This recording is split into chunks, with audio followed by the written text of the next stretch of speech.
একটু আগে আমার ছোট ভাই আপনার বক্তব্য রেখে গেছেন, আমাদের জিএম রুহুল আমিন আপনাদের সন্তান গুরুত্বপূর্ণ আলোচনা রেখেছেন। পরিষ্কারভাবে তিনি দুর্নীতির কথাই তিনি বারবার উল্লেখ করেছেন। আমরা কি বারবার দুর্নীতির মধ্যেই নিমজ্জিত থাকবো না, এর থেকে বাঁচতে হবে। এই বাঁচার জন্যই বাংলাদেশে একটাই ইসলামের পক্ষের বাক্স, ইসলামী আন্দোলন বাংলাদেশে। তার প্রতীক হলো হাত পাখা। কারণ আমরা বহু নির্বাচনে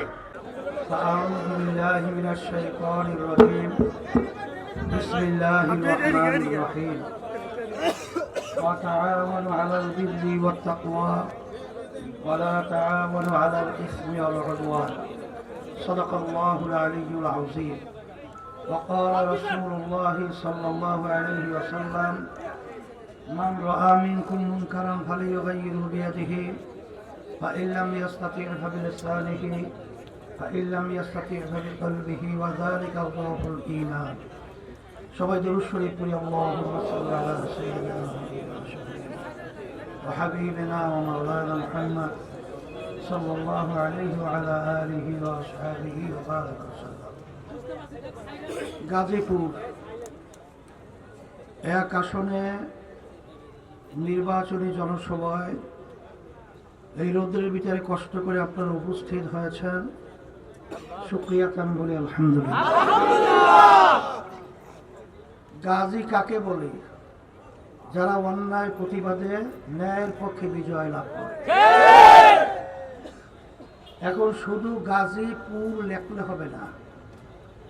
বর্তমানে বাংলাদেশ 54 বছরে যেই নীতি আদর্শের মাধ্যমে চলছিল, সেই নীতি আদর্শটার মাধ্যমে আমরা দেখেছি এদেশের মানুষ যা চেয়েছিল তা পায় নাই। এদের স্বাধীন হয়েছিল, লক্ষ লক্ষ মানুষ জীবন দিয়েছিল, পঙ্গু হয়েছিল। মূল তাদের মৌলিক 3টে স্লোগান ছিল: সাম্য, মানবিক মর্যাদা, ন্যায় বিচার প্রতিষ্ঠা। কিন্তু বাস্তবে যারা দেশ পরিচালনা করেছিল, এদের পরিচালনায় আমরা একটাও বাস্তবে দেখি নাই। বরং এ দেশটা একবার দুইবারও নয়, তাম দুনিয়ার মধ্যে চোরের দিক থেকে এরা 5 বার দুর্নীতিতে ফার্স্ট বানিয়েছে। আমরা এদের পরিচালনায় পেয়েছি হাজার হাজার মায়ের কোলগুলো সন্তান হারা হয়ে গেছে। রাস্তায় নামার পরে মানুষ গুম হয়ে যেত, ঘরে গেলে খুন হয়ে যেত। আমাদের দেশের টাকাগুলো বিদেশে পাচার করে বেগম পাড়া তৈরি করেছে। এগুলা কি দুর্নীতি না ভালো কাজ? এখন এই দুর্নীতিকে দূর করার কাজই হলো গাজীপুরের মানুষের গাজী। কথা ঠিক না? আপনারা জানেন এই বাংলাদেশের মধ্যে 5ই আগস্ট 2024 গণ অভ্যুত্থানের পরে দেশ গড়ার একটা সুন্দর সুযোগ এসেছে। এই সুযোগকে যদি আমরা কাজে লাগাতে না পারি, আল্লাহ মাফ করুক, আমাদের আফসোস করতে হবে। আপনারা জানেন যে বাংলাদেশে এখন বর্তমানে যারা নির্বাচন করছে, একটা হলো বৃহৎ বিএনপির সাথে জোটবদ্ধ হয়ে ধানের শীষ মার্কা, আর অন্যান্য আদার যারা আছে তাদের মার্কা।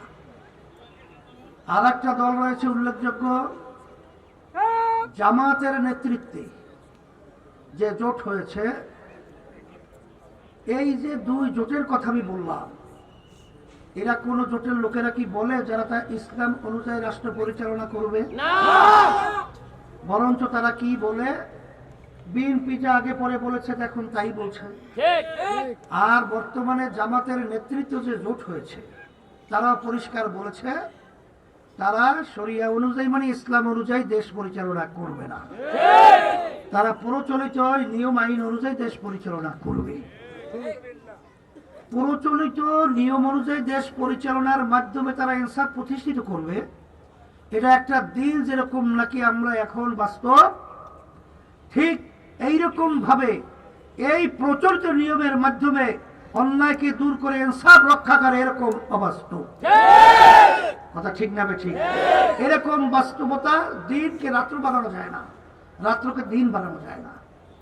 তাই সেই হিসাবে একটু আগে আমার ছোট ভাই আবরার বক্তব্য রেখে গেছেন, আমাদের জিএম রুহুল আমিন আপনাদের সন্তান গুরুত্বপূর্ণ আলোচনা রেখেছেন।